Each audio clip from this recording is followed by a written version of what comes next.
Hello everybody and welcome to another video.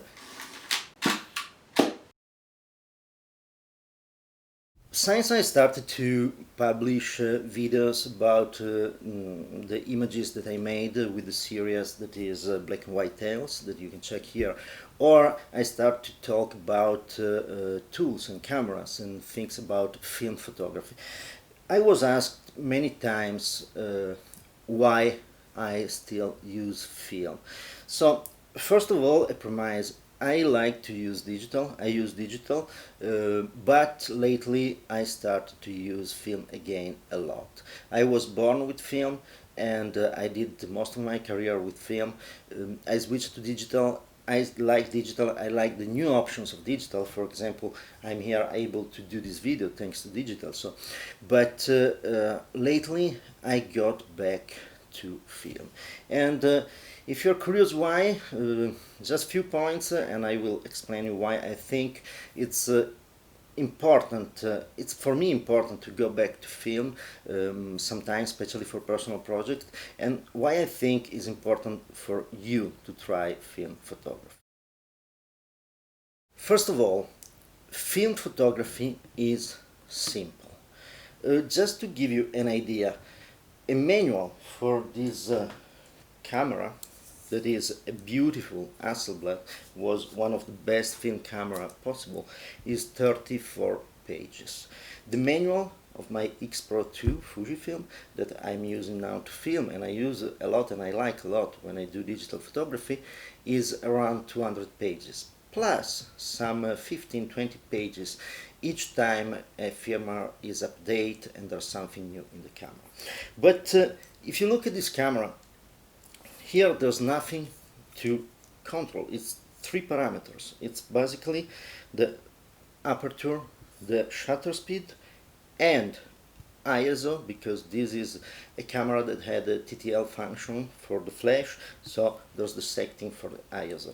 But there's absolutely nothing more, and obviously the focus. But there's nothing more. When I use the X Pro 2, I have ton of parameters. I have ton of menus. I have ton of things that I have to consider.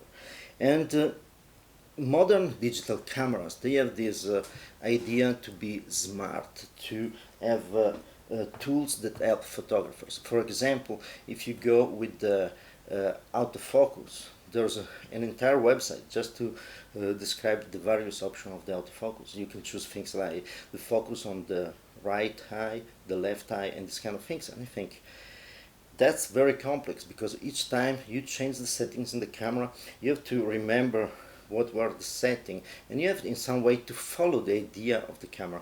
The camera is smart, you become dumb, and I prefer the fact that I'm the smart one, to know the things, and the camera just follow me.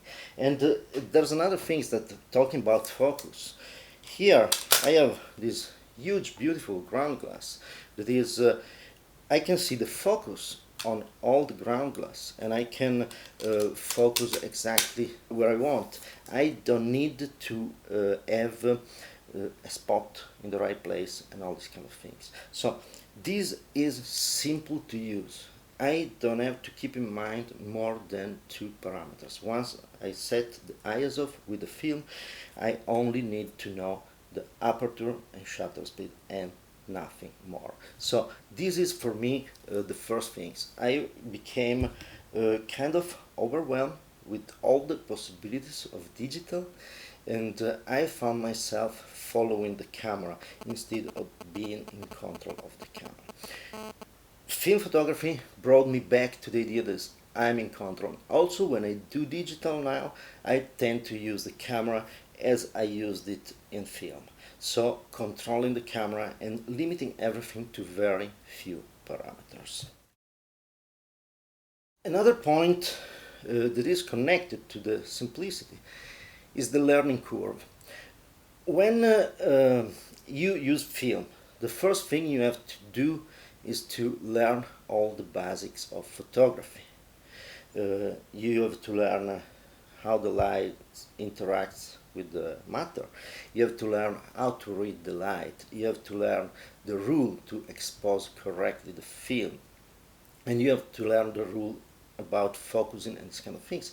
But everything is kind of simple, it's not rocket science. So with a book like this, that is Photography, the F manual, little sponsor message, it's something that I wrote, but is in less than 150 pages. There's everything you need to know about the basics.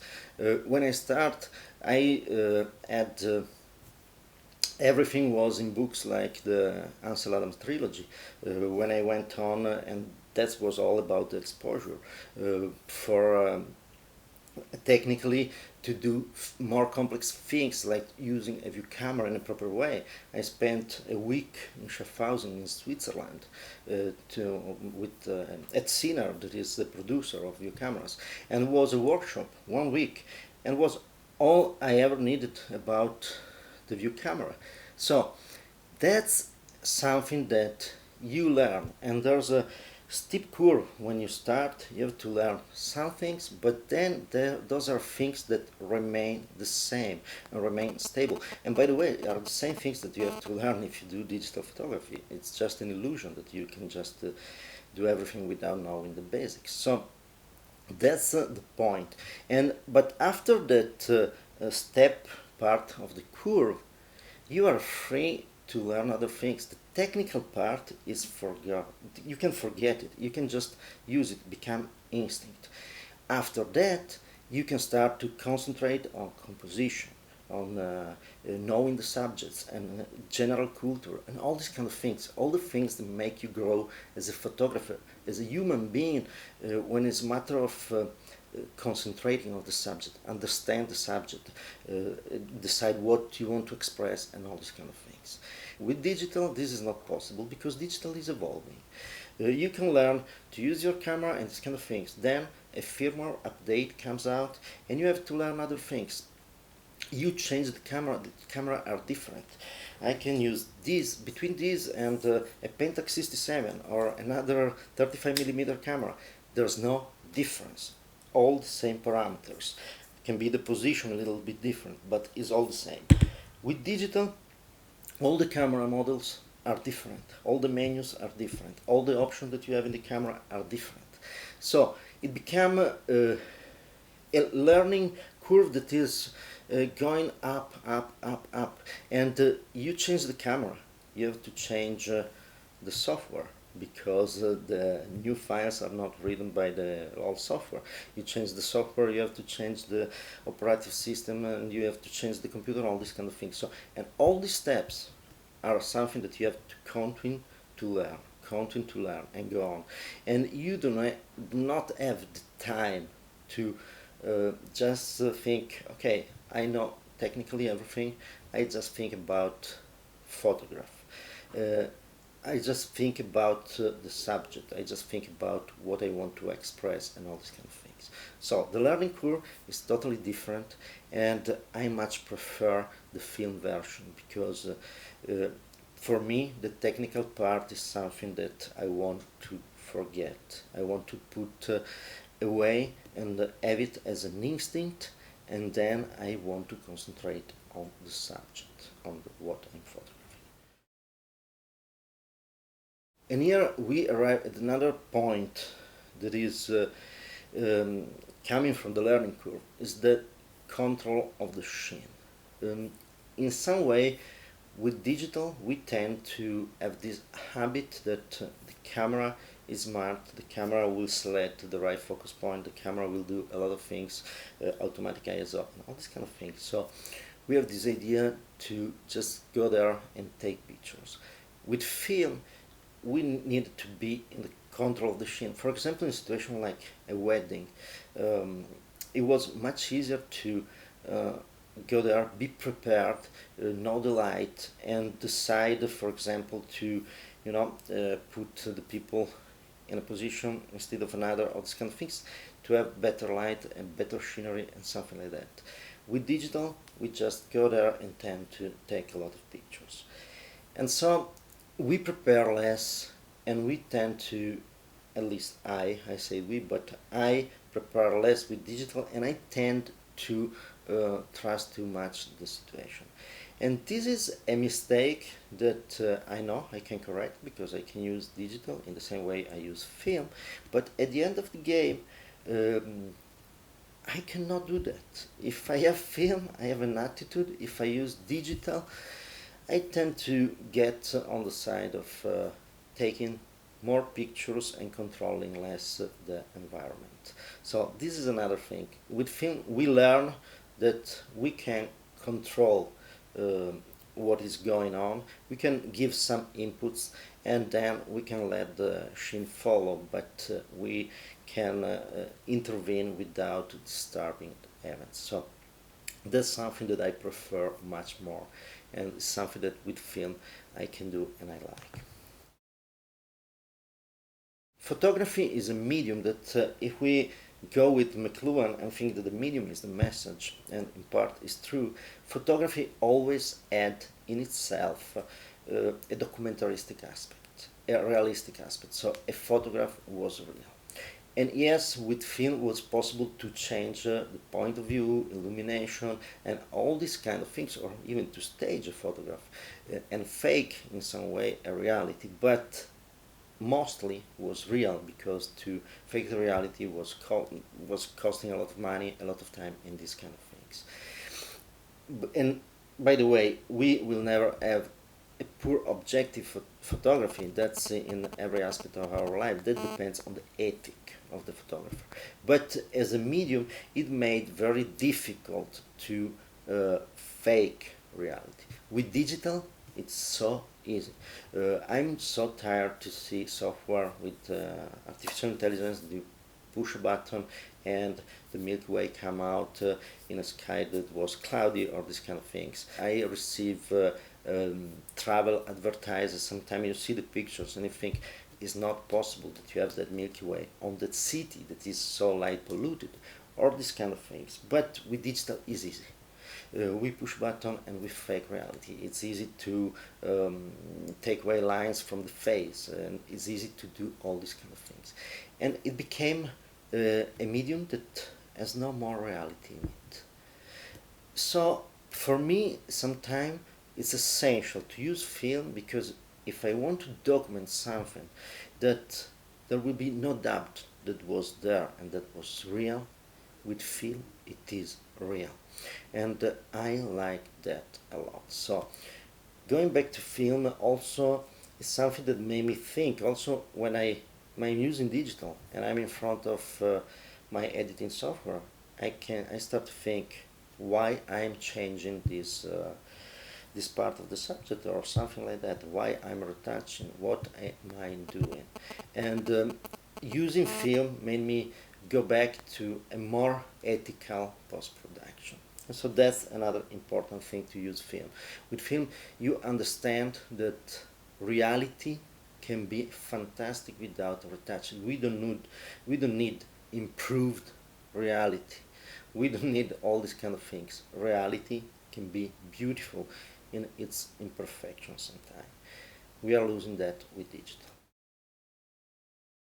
Another aspect that I love about film is that it's visible without instruments. A negative in front of you, you can see it without instruments. A print, you can see it without instruments. You just need your eyes and some light. Digital file, it needs a software, an hardware, a language to understand all that. So that's not the same thing. You know for sure that in 100 years from now, people will still have eyes, if not something really terrible happens, but in the case, nothing matters. So you know that people will have eyes and will have a source of light and will be able to see the images. You have no idea if they will have a computer, how the computer will be, if it will be compatible with the files that you are creating now.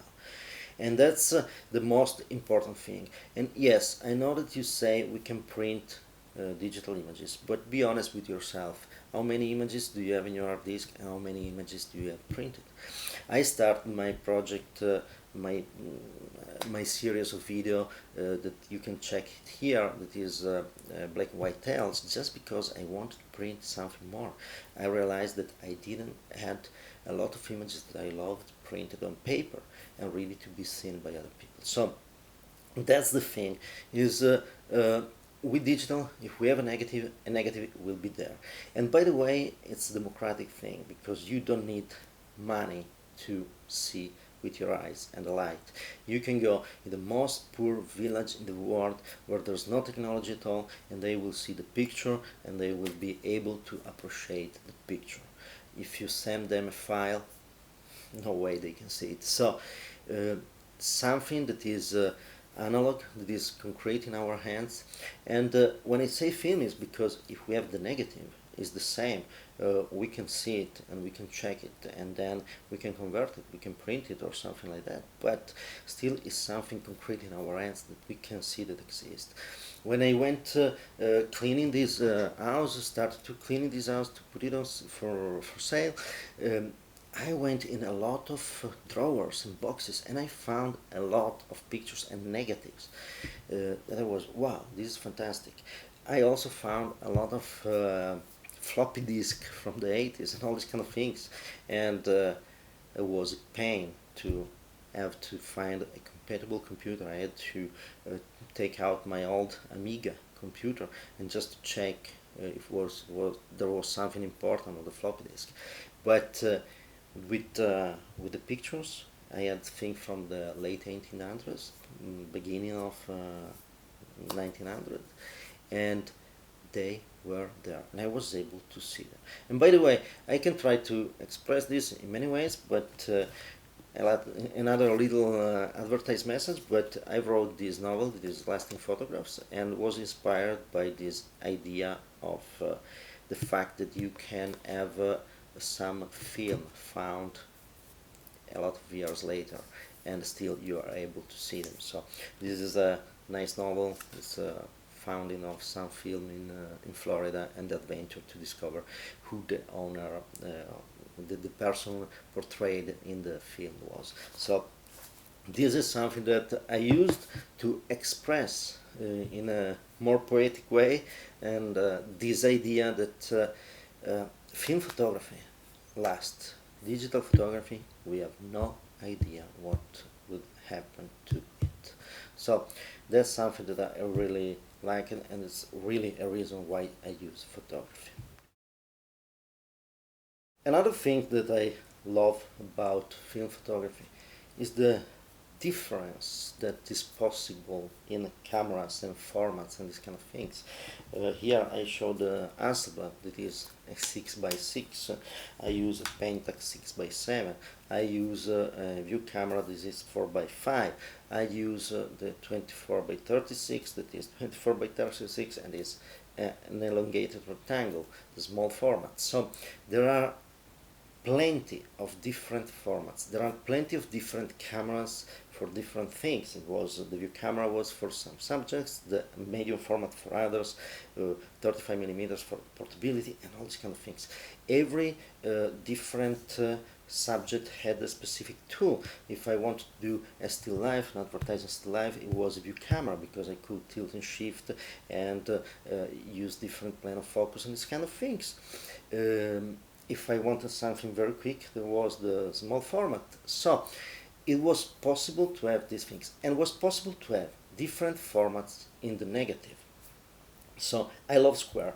Yes, I can do square with the digital, but I will see rectangular and I have to cut it.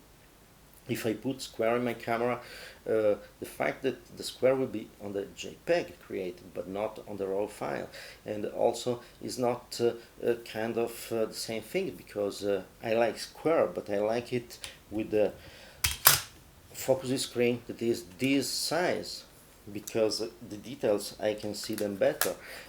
I like different proportion and different formats.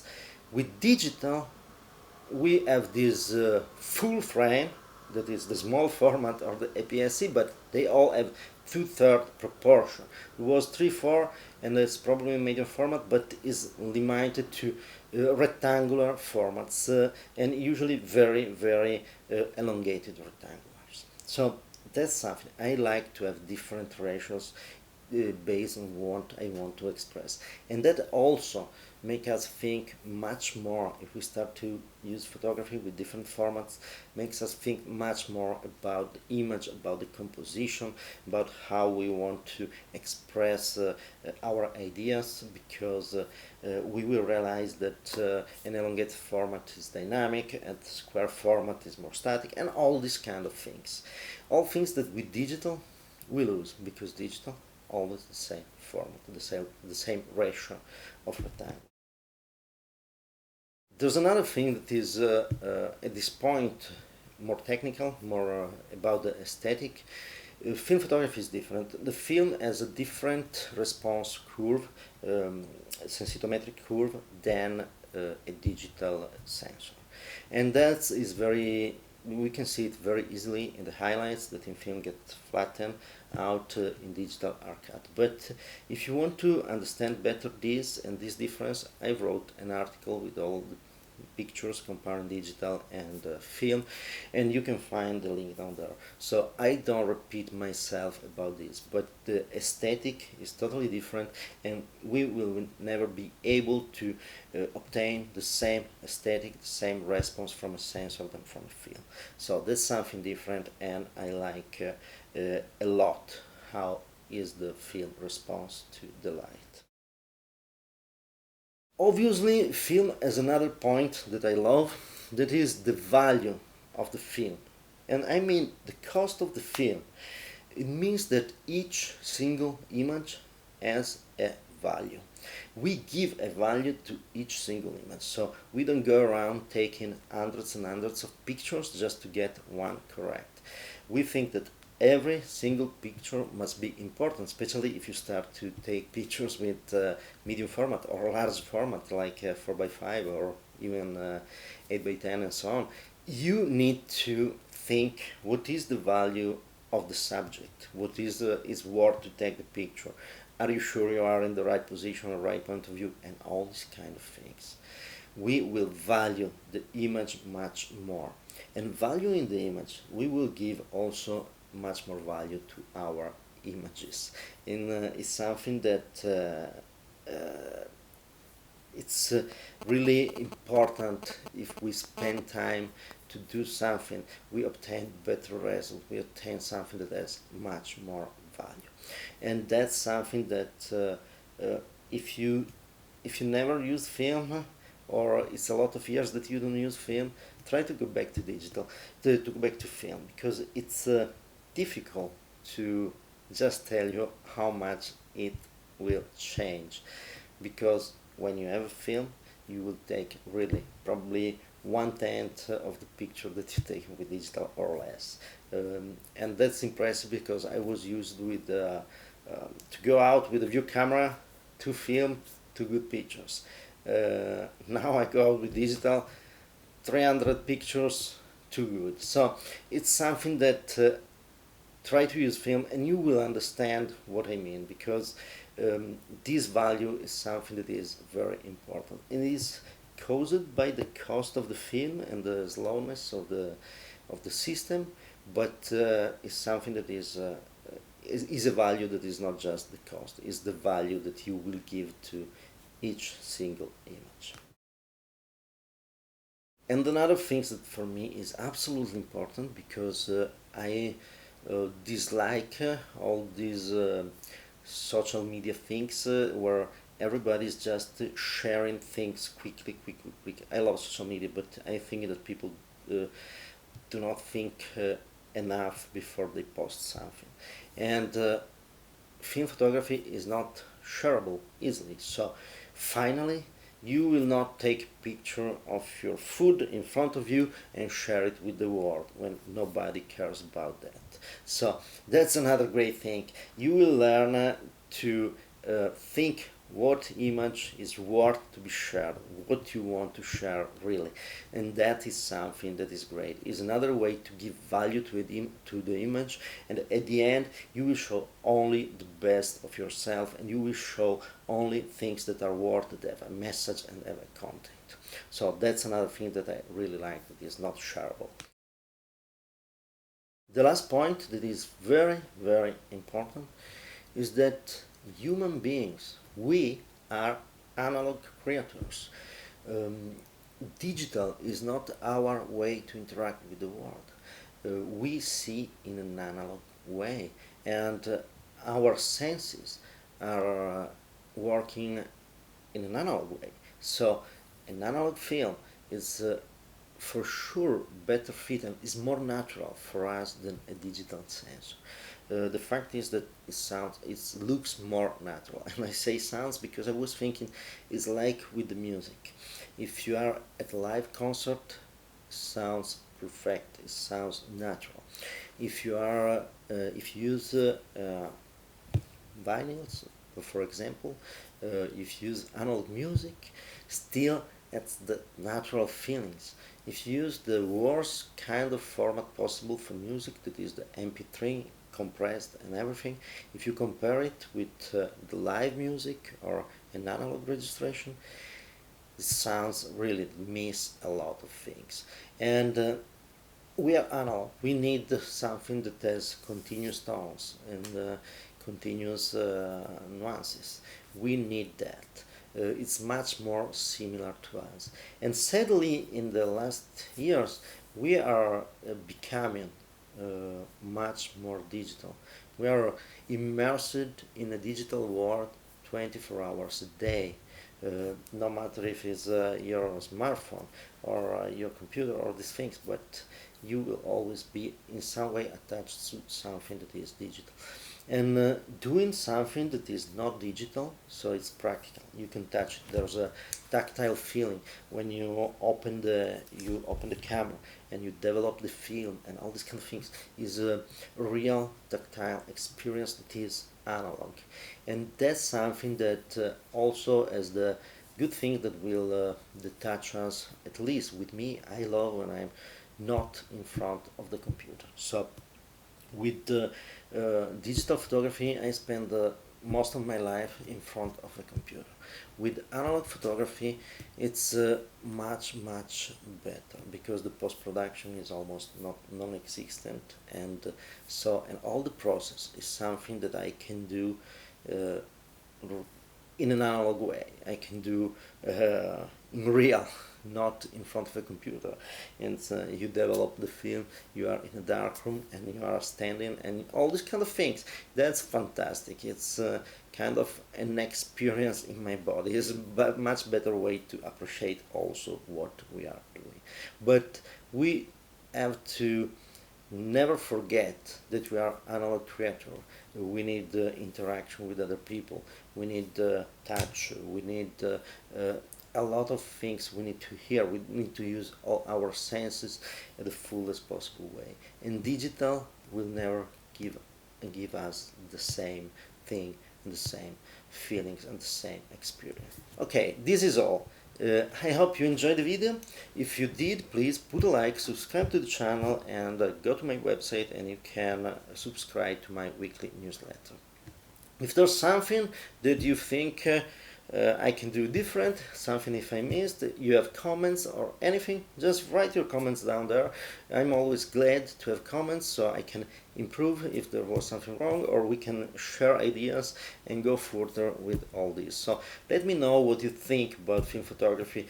What is the reason that you are thinking to do film photography, or why is the reason that you actually do film photography? Is there something different from what I'm saying? Thank you for watching and see you next time.